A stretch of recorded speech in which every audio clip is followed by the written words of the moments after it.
Oi, gente! Eu aqui de volta, professora Mariana Costa. Mais 30 minutos, uma nova oportunidade para a gente conversar sobre o direito empresarial.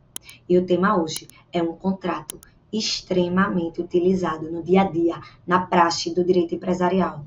Um tema também recorrente nas provas de concurso, o contrato de trespasse. Esse tema ele é muito importante porque ele envolve o conhecimento, a necessidade de se conhecer uma série de outros institutos do direito empresarial. Bem, para entender o próprio conceito do contrato de trespasse, é indispensável relembrar o conceito de estabelecimento empresarial. Esse conceito ele consta do nosso Código Civil, artigo 1142. Considera-se estabelecimento todo o complexo de bens organizado para o exercício da empresa, seja esse exercício por um empresário individual, seja por uma sociedade empresária. Meus amores, anotem aí. Estabelecimento não é um local, como muita gente fala, né? Eu vou ali no estabelecimento de fulano. Não, estabelecimento é um conjunto de bens. Esses bens são tanto os bens materiais quanto os bens imateriais de um empresário. O requisito para que seja considerado parte do estabelecimento é que esse bem ele esteja destinado, afetado ao exercício da empresa. Esse é, inclusive, a grande diferença, o grande diferencial entre o estabelecimento e o patrimônio do empresário. Porque o patrimônio é todo o conjunto de bens daquele empresário, daquela sociedade. Estejam ou não aqueles bens em uso no dia a dia, na prática, no exercício da empresa. O estabelecimento não. O estabelecimento, obrigatoriamente, são os bens afetados ao exercício da empresa. Então, essa é a primeira diferença. Na verdade, duas características indispensáveis para a caracterização do estabelecimento. Primeiro, não é um local. Segundo, é diferente do patrimônio, porque aqui são os bens efetivamente em uso, destinados, afetados ao exercício da empresa. Certo, gente? Olha só, prevalece na doutrina que o estabelecimento ele tem natureza jurídica de universalidade de bens. Teoria universalista. Como a gente sabe, as universalidades, elas tanto podem ser de fato quanto de direito. Artigo 90 do Código Civil, né, a gente recorrendo ao direito civil para conceituar o estabelecimento. Artigo 90 do Código Civil constitui universalidade de fato o patrimônio, né, a pluralidade de bens singulares pertinentes a uma mesma pessoa que tenham uma destinação unitária. O artigo 91, por sua vez, prevê que universalidade de direito é o complexo de relações jurídicas de uma pessoa que tem o que detém valor econômico. Portanto, o estabelecimento empresarial, ele pode vir a ser objeto unitário de direitos de negócios jurídicos, sejam translativos, sejam constitutivos, desde que, obviamente, compatíveis com a sua natureza. Essa negociação, portanto, que vai envolver o estabelecimento empresarial como um todo, como uma universalidade de bens, ou seja, uma transferência que vai trazer não apenas a modificação da propriedade desses bens, mas que vai transmitir também a funcionalidade desse estabelecimento, desse patrimônio. Essa transferência, ela vai ser chamada de trespasse. Trespasse, portanto, é um negócio jurídico que envolve a efetiva transferência do estabelecimento empresarial. Vai sair da mão de um empresário para a mão de outro empresário. Essa transferência, meus amores, ela envolve uma série de pré-requisitos, pressupostos legais para que venham a ser caracterizada efetivamente a transferência através de um contrato de trespasse. Sobre esse tema, Contudo, ou seja, a necessidade de cumprir as formalidades legais para que seja considerado o contrato de trespasse e, por consequência, a sucessão empresarial, ela, segundo o STJ, informativo 737, ela não exige a comprovação formal da transferência desses bens, direitos, obrigações, admitindo-se a presunção quando os elementos, quando a realidade indique que houve o prosseguimento da exploração na mesma atividade econômica.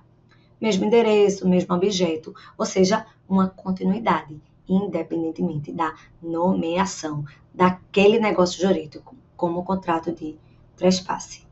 Meus amores, o contrato que tem por objeto a alienação, usufruto ou arrendamento do estabelecimento somente vai produzir efeitos perante terceiros depois de que averbada a margem da inscrição do empresário, ou seja, vai ser anexado ao registro dele, aonde?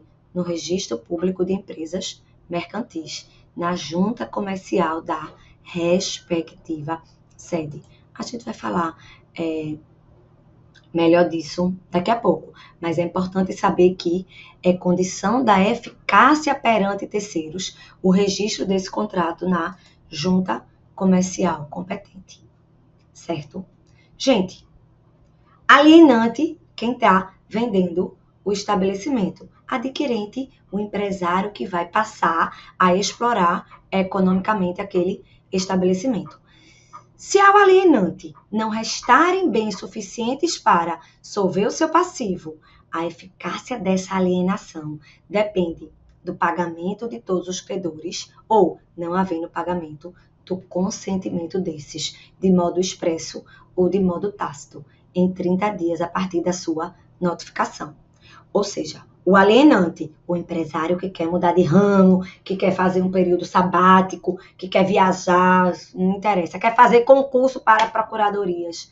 Esse empresário, no momento que ele decidir assinar, formalizar um contrato de trespasse, ele precisa, primeiro, pagar os credores. Não pagando, precisa notificar esses credores. E esses credores devem dar o consentimento dele expressamente, ou, se em 30 dias ele não der esse consentimento, vai ser considerado concedido um consentimento tácito, certo? Por quê? Em relação ainda a credores. O adquirente, ou seja, um novo empresário, um novo dono e proprietário daquele estabelecimento, ele vai responder pelo pagamento de débitos anteriores à transferência, desde que esses débitos estejam regularmente contabilizados, estando o devedor primitivo, o alienante, solidariamente obrigado pelo prazo de 1 ano a partir, se o crédito tiver vencido, da publicação desse trespasse e, se ainda não estiver vencido, 1 ano a partir da data do vencimento. Primeira informação relevante acerca dessa assunção das obrigações. Meus amores, o empresário, o adquirente, ele só vai poder adquirir o que ele sabiamente sabe que está adquirindo, não é verdade? Portanto, o débito que não estiver contabilizado, obviamente, não vai ficar para o adquirente, não é verdade? Ninguém é doido de adquirir um estabelecimento cujos bens estejam gravados por ônus, estejam com dívidas, enfim. A pessoa só compra o que a pessoa sabiamente sabe que tem condições de assumir ou de vir a lhe dar algum lucro, não é verdade? Então, estando contabilizado, o débito é do adquirente, mas o devedor primitivo, ele se torna solidariamente responsável. A aquisição foi no dia 14 de março, certo? A aquisição. A publicação ocorreu no dia 20 de março. Ou seja, o alienante ele vai continuar obrigado, apesar do débito ter vencido 15 de março, mas a publicação foi dia 20 de março de 2024. Então, aquele alienante, ele continua obrigado até 20 de março de 2025, 1 ano a partir da publicação. Se, contudo, todavia, a publicação foi 20 de março, mas o débito ele venceu no dia 20 de abril, um ano a partir de 20 de abril. 20 de maio, um ano a partir de 20 de maio. E assim, vai ser contabilizado, a partir da data do vencimento, o prazo de responsabilidade solidária do alienante para com o adquirente, certo? Meus amores, atenção! A mera instalação, ainda sobre essa sucessão empresarial, a mera instalação de um novo estabelecimento em lugar antes ocupado por outro, ainda que no mesmo ramo de atividade, não implica obrigatoriamente responsabilidade por sucessão prevista no 1146. Precisa haver outros requisitos legais. Porque, por exemplo, alguém tinha um restaurante num ponto comercial extremamente movimentado. Fechou, acabou completamente. Ficou com os bens, deu de presente para o genro. Dane-se. Se outra pessoa resolveu locar o mesmo ponto comercial e abriu um novo restaurante naquele lugar, por si só, vai se considerar sucessão empresarial? Óbvio que não, né, meus amores? Ou seja, precisam haver outras características, outros elementos que indiquem esse contrato de trespasse e, portanto, essa sucessão empresarial. Agora, gente, presta atenção numa coisa. A sistemática dessa sucessão obrigacional do 1146 só vai se aplicar às dívidas negociais do empresário quando se tratarem de dívidas civis, fornecedores, financiamentos bancários, garantias, e se tratando de dívidas tributárias, dívidas trabalhistas, não vai ser aplicado o nosso Código Civil, o 1146. Nestes casos, vão ser aplicados os regimes próprios. CTN, artigo 133 do CTN, em relação às dívidas tributárias.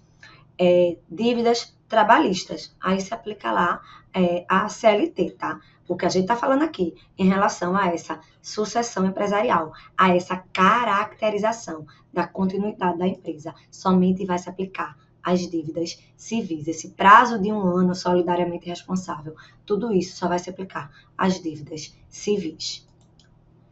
Outro ponto importantíssimo, e aí, minha gente, esse é queridinho de examinador. Artigo 1147. Ele traz para a gente a situação da cláusula de não concorrência.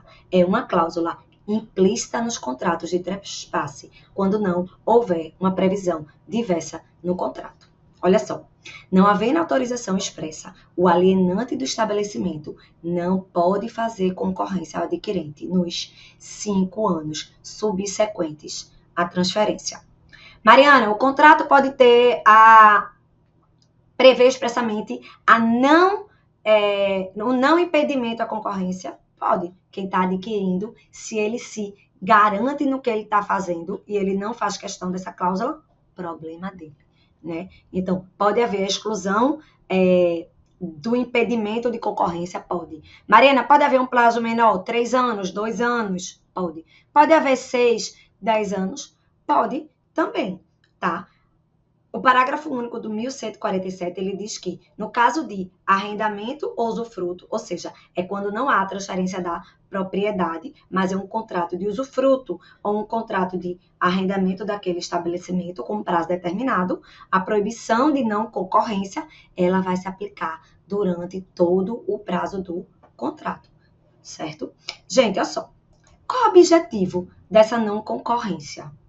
É justamente evitar um desvio de clientela, né? Quem está adquirindo o estabelecimento, ele está querendo surfar no sucesso, na onda alheia, não é verdade? Então, ele quer os clientes, o sucesso, ele quer dar a parte boa, não apenas os pagamentos, na verdade. Então, se o alienante fosse restabelecer no mesmo ramo, fazendo concorrência direta, no mesmo local, mesma cidade, mesmo bairro, enfim, vai gerar o quê? uma frustração da expectativa daquele adquirente. Então, a lei está protegendo quem adquiriu, né? Isso é justamente a preservação da função social daquela empresa, né? Ela vai continuar exercendo o papel fundamental que já exerce naquela sociedade. Não havendo a cláusula, 5 anos. Havendo a cláusula com previsão diversa, vai ser mantida em razão da autonomia contratual o novo prazo. Mas atenção, a ampliação do prazo de 5 anos de proibição da concorrência pelo alienante ao adquirente, ainda que convencionada no exercício da autonomia da vontade, pode ser revista judicialmente se abusiva, porque no contrato lá, na ânsia de adquirir aquele estabelecimento, o alienante, de adquirir não, né, de se livrar daquele estabelecimento, o alienante, ele colocou lá, ele assinou um prazo de 10 anos, 15 anos de não concorrência. Se torna um prazo, né, um impedimento da autonomia da vontade muito grande, né? Inclusive, a nossa Constituição, ela traz o direito, né, à livre concorrência, enfim, seria até mesmo uma usurpação do direito daquele alienante, né? Então, o enunciado 489 da Jornada de Direito Civil, ele foi muito expresso em dizer que essa cláusula pode ser revista judicialmente, desde que ela seja considerada abusiva. No mesmo sentido, o STJ, já faz uns anos, mas ele já se pronunciou em 2015, recurso especial 680815, e ele disse que mostra-se abusiva a vigência por prazo indeterminado de uma cláusula de não concorrência, não restabelecimento do alienante, tá? Aqui em Pernambuco, a gente tem um exemplo prático da utilização, da importância dessa cláusula de não concorrência. Uma famosa nacionalmente fábrica de bolacha, de biscoitos, de massas, macarrões, enfim. Ela foi alienada, contrato de trespasse. O adquirente ficou com a fábrica, com as receitas, com a marca, com todos os produtos, ficou com todo o estabelecimento dessa determinada fábrica. Meus amores, exatamente 5 anos depois, o alienante, ele estabeleceu uma nova fábrica no mesmo ramo de atividade, certo? Não foi aqui em Pernambuco, a fábrica ele montou em outro estado, mas está explorando economicamente o mesmo ramo de atividade. Agora, ele precisou cumprir o prazo contratual e ele somente se restabeleceu após o decurso desse prazo de 5 anos.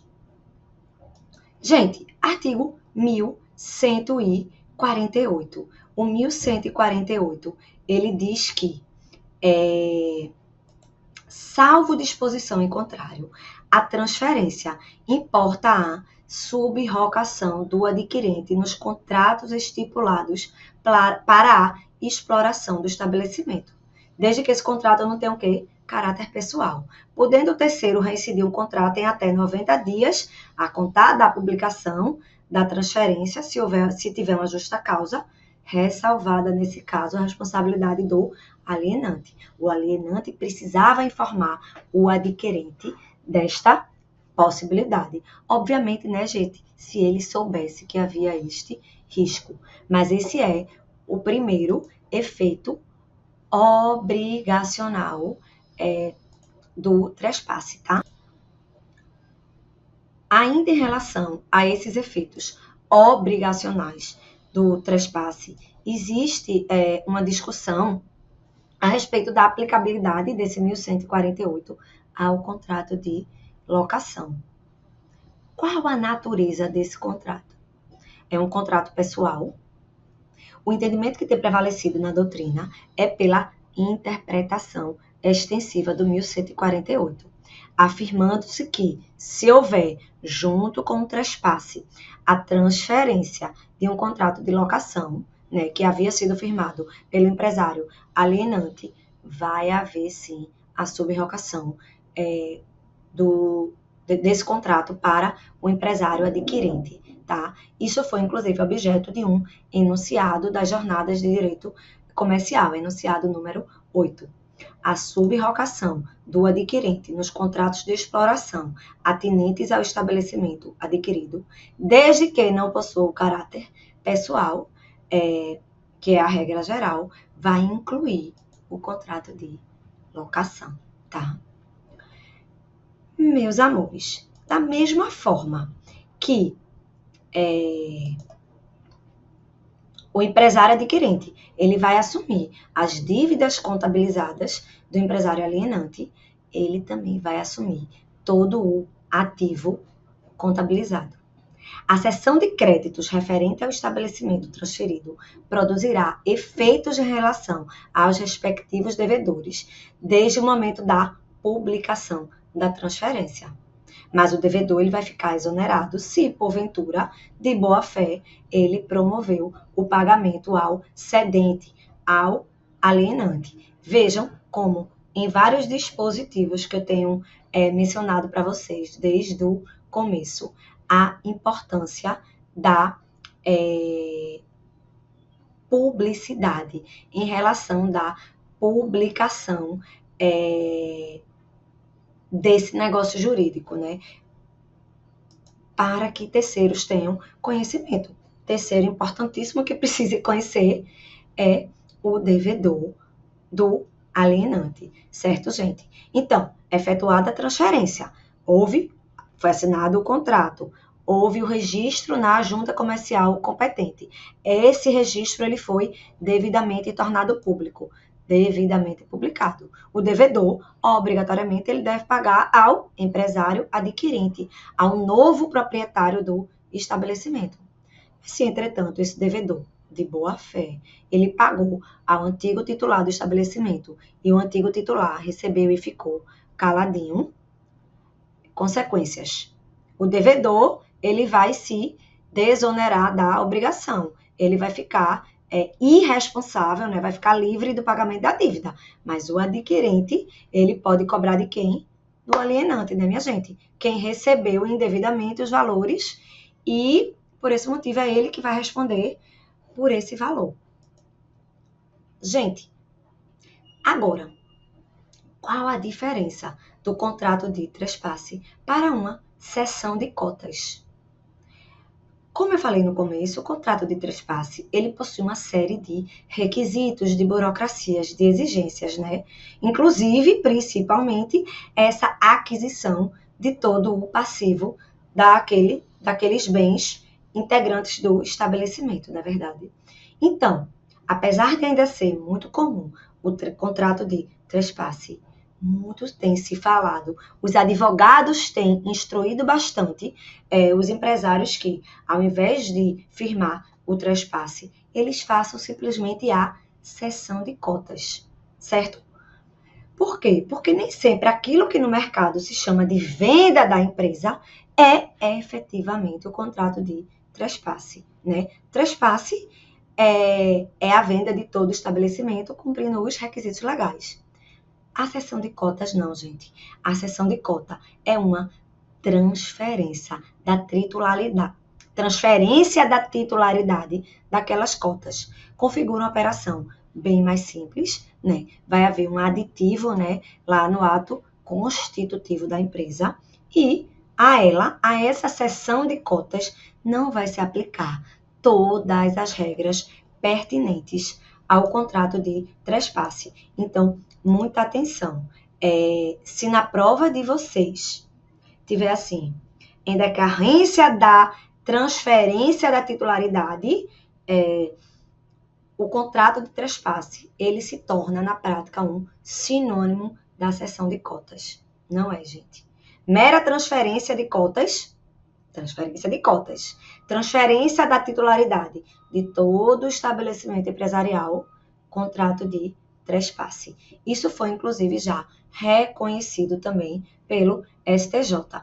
A mera transferência de cotas não se caracteriza como um contrato de trespasse, de modo que a operação é bem mais simples. E a ela não se aplicarão as regras analisadas pelo contrato de trespasse. ausência de tratamento obrigacional, ausência da cláusula de não concorrência, enfim. O adquirente e o alienante, eles não vão assumir as obrigações decorrentes do efetivo contrato de trespasse. Bom, gente, é isso. Eu espero que vocês tenham gostado, tenha sido bastante útil e qualquer dúvida, qualquer sugestão, eu estou à disposição de vocês. Um abraço forte e até os próximos encontros aqui no Aprovação PGE.